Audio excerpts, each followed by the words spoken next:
या फिर पूरी दुनिया में भी कोई सरप्राइज नहीं होगा अगर पाकिस्तान की मिलिट्री इनकी आईएसआई चुपचाप इमरान खान को जेल में मार दे। और जेल में बंद पाकिस्तान के पीएम इमरान खान की हत्या की खबर को लेकर पूरे देश में बवाल मचा हुआ है। पाकिस्तान में पॉलिटिकल मर्डर का सीजन आ गया है। आप बताइए। दूसरा, भारत का इस वक्त जो हालात, उनको ऐसी खबर चाहिए थी। चीमा साहब चाहिए इसलिए थी कि जहाज समोसा बन के गिर गया। प्राइम मिनिस्टर तो इनको इसके लिए रखा है कि वो सब जगह जाके भीख मांगे। एक तरह से उनको भीख मांगने के लिए रखा गया है। सिर्फ इमरान खान को सजा नहीं होनी चाहिए, इमरान खान को लाने वालों को भी सजा होनी चाहिए। तस्वीर को देखकर इमरान खान के समर्थक और ज्यादा उग्र हो गए हैं और इमरान खान को ये बहुत पहले लुढ़काने के चक्कर में थे, बट इमरान खान और गलती तो हम कलाम है ऊपर स्पिरिट्स के साथ ये जुड़े हैं। कहने ये तो इंसान है ही नहीं, ये तो पेशाब करते ही नहीं। रावलपिंडी में इस वक्त हालात की बात करें तो कशीदा बताए जा रहे हैं। क्या इमरान खान का इंतकाल हो गया है? पॉसिबली है, क्योंकि उनकी जो बहनें हैं उससे मिलने गई थी जेल में और वहां पर भी उनके साथ अभद्र व्यवहार किया गया। उनकी बहनों से मारपीट की गई, आपने वो तस्वीरें देखी होंगी। उन्हें घसीट कर वहां से भगा दिया गया। जब उसकी हालत ऐसी की गई कि वो कहते हैं ना, इस जिंदगी से तो अच्छी मौत है। उसे जेल से उठाकर इनको फांसी की सजा दे दी जाती है। ये पाकिस्तान जैसे कंट्री में ही हो सकता है। और पाकिस्तान के सुप्रीम कोर्ट ने भी ये बात बोली है कि Zulfikar Ali Bhutto hang to death did not get a fair trial. और इमरान मुसलमान अगर 5 टाइम की नमाज पढ़े तो फौरन लेबल लगा दिया जाता है तालिबानी, ये जिहादी है। अगर एक हिंदू जो है किसी के खून का प्यासा हो जाए, उसको क्या कहेंगे आप? उसको क्या कहेंगे? इस वक्त बीजेपी, मैंने कल अर्ज किया था, राहुल गांधी को कहती है कि पाकिस्तान भेज दो, उसको क्या कहेंगे? कोई लफ्ज है आपके पास? जिसके एंड सिस्टर्स ने भारत बनाया था चीमा साहब, उसको कहते हैं सोच के सेंड हिम टू पाकिस्तान। उसके लिए क्या लफ्ज है आपके पास? कोई है लफ्ज आपके पास? दुनिया देखें किस खूबसूरती के साथ मुसलमानों को सारी दुनिया ने सिंगल आउट किया। अगर क्रिश्चियन एक रेडिकल हो जाता है चीमा साहब, उसके लिए क्या आपका ख्याल है? एक यहूदी रेडिकल होकर जाके मारता है, उसके लिए क्या आपका ख्याल है? उसको फ्रीडम फाइटर कह देते हैं, उसको कहते हैं नहीं जी, उसके लिए डिफरेंट। हमारे लिए देखें आप यार, मेरे देखें ना, ये जो खून के प्यासे हो चुके हैं भारतीय इंडियन हिंदू जो है, अल्लाह अपने मजहब के खिलाफ। हिंदुइज्म की खूबसूरती ये थी कि उसके अंदर वायलेंस थी नहीं चीमा साहब। ये तो अब इन्होंने दवाई दे दे के आरएसएस इनको कर रहा है। लेकिन ये कि this is not a solution, it's not a solution, it will backfire, it will backfire. दुनिया ने तो खैर बैकफायर कर दिया चीमा साहब। मैंने आपको बताया था, तो अब तो मूवमेंट्स चल चुकी हैं वेस्ट में कि इनको निकालो यहाँ से, ये आते हैं चोरियां करते हैं, सिस्टम्स को अब्यूज करते हैं। यहाँ पे तो आप देखें, मैं नहीं कहता, सोशल मीडिया पे जाके देखें। मैंने अगले दिन भी आपको कहा था, जहां जरा कोई इंडियन पकड़ते हैं चोरी करता, फौरन पकड़ के उसको फौरन पब्लिसाइज कर दिया जाता है। उसी वक्त उसके बहुत ऊपर चले जाती है, क्योंकि मूवमेंट, पीपल सेंटीमेंट्स हैं उनके खिलाफ कि जाते हैं, इंटीग्रेट नहीं करते, ये रहते यहाँ हैं। तो बल्कि जिस तरह मैं ये कहता था हमेशा, यहाँ पे मस्जिदें प्रमोट कर रहे हैं, तो ये भी यही हालत है ना। इस वक्त भी सबसे बड़ा मंदिर जो है बाहर, जो भारत से बाहर सबसे बड़ा मंदिर न्यू जर्सी में। आपका क्या ख्याल है? वो उसको गोरे दे दे के उनको झटके नहीं पड़ते ये क्या हो रहा है यहाँ पे?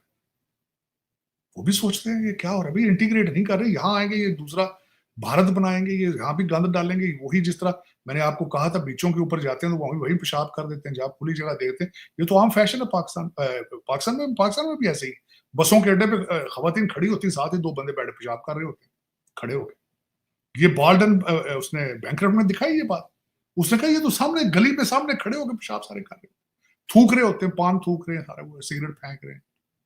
बल्कि उसने बताया था, बल्कि उसी बाल्ड एंड बैंकरप्ट में उसने दिखाया कि ट्रेन आगे खड़ी हुई है स्टेशन के ऊपर और लोग ट्रेन के अंदर से चीजें बाहर फेंक रहे हैं ओपनली। खुद दिखाया उसने कहा ये देखो, ये देखिए आप। बल्कि उसने कहा this is your own country, why you doing with it. उसने अंदर सीट दिखाई जाके चीमा साहब ट्रेन के अंदर, कि पेशाब करने वाली जगह से के बाहर पड़ी सारा पेशाब, इतना गंद था। लोग उस जगह पे पेशाब नहीं सही तरीके से कर सकते। तो उस कौम को आप कह दीजिए उन्हें विश्व गुरु थे, उन्हें सारा कुछ ऐसे जाना। चलो मर्जी चीमा साहब, बिकरा चूरन उनका तो बेचने दें, इनको लेने दें। लेकिन एक चीमा साहब, अब इनको सोचना होगा कि दुनिया हैज रिजेक्टेड देम, और भाईजान मुत्तकी जो है उनके ऊपर he is not a reliable person. He grew up in Pakistan. He enjoyed Pakistan all of his life. And if he's not with Pakistan, he cannot be with you at the same time. It's up to you to make your decision. लेकिन doctor साहब वो India वाले तो कहते हैं कि अभी हमारा इनसे बहुत अच्छा ताल्लुक है, हम होना इनके चाहिए। लिए कॉरिडोर बनाएंगे, इनकी हर जरूरत को पूरी करेंगे, इनको रिसोर्सेज देंगे।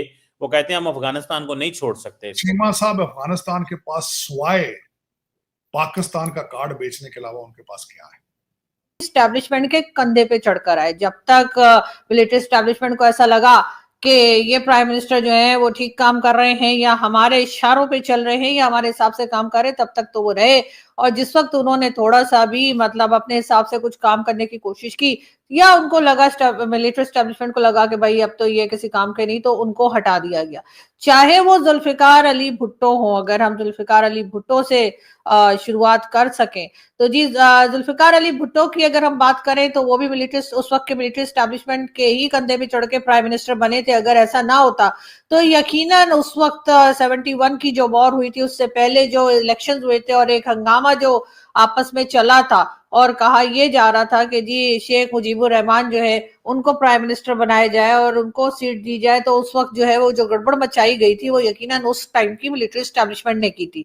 और भुट्टो साहब के बारे में तो ये भी बहुत मशहूर है कि वो उस वक्त के डिक्टेटर को अपना मतलब डैडी भी कहा करते थे। उस वक्त तो इमरान खान ने भी एक जमाने में कहा था कि जो आर्मी चीफ होता है वो कौम का बाप होता है, लेकिन भुट्टो साहब तो ऑलरेडी डैडी कहते थे।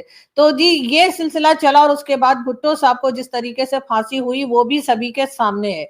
और इसी तरीके से जब नवाज शरीफ साहब आए, और नवाज शरीफ साहब भी जो है उस वक्त के नवाज शरीफ साहब सबका, उसकी हालत ऐसी की गई कि वो कहते हैं ना, इस जिंदगी से तो अच्छी मौत है, वो वाली परिस्थिति में इसको लाया गया। और अगर आपको ड्रग एडिक्ट को, अगर आपको बिल्कुल खुदकुशी पे लाना है तो आप उसके ड्रग्स कम कर दो, वो खुद दीवारों से सर पटक पटक के मर जाएगा। और इमरान खान की हालत क्या है ये कोई किसी से छुपी नहीं है। तो एक बहुत शानदार प्लॉट बन सकता है कि भाई निपट गया। ये अफगानियों का दावा, वैसे मई में भी ये खबरें आई थी, पर पॉइंट यहाँ ये है आने का कि भाई ये इम्पॉसिबल नहीं है। नथिंग इज इम्पॉसिबल इन पाकिस्तान। हो सकता है निपट भी गया, वी कांट से कि नहीं जी निपटा नहीं, हो सकता है निपट भी गया। ये आपको मुझे छोटी सी बात कहनी, बाकी कुछ टाइम में हमारी नजर इस पर बनी रहेगी और हम आपको बताएंगे कि ये परिस्थिति कहाँ जा रही है, स्थितियां कहाँ जा रही है। Nothing is impossible in Pakistan and nothing can be said with certainty कि नहीं हुआ या हुआ, कुछ भी हो सकता है। So maybe best rock agent Imran Khan is no more, this is a strong possibility. हम कहते थे और RAW का बेस्ट एजेंट था, ही इज नो मोर। और अभी डोनाल्ड ट्रम्प वगैरह भी कुछ ज्यादा इसका मुनीर का करेंगे नहीं, because they need him more. And so let's see कि कहाँ किस करोड़ ऊंट बैठता है। मैंने कहा एक छोटा सा लाइव के माध्यम से आपको ये बताता हूँ क्या पॉसिबिलिटीज है, पीछे क्या हुआ, क्या संभावनाएं हैं। And they can not afford what right now Pakistani फौज can not afford is a mutiny by the Pathans. पठानों की म्यूटिनी से आपके हाथ से के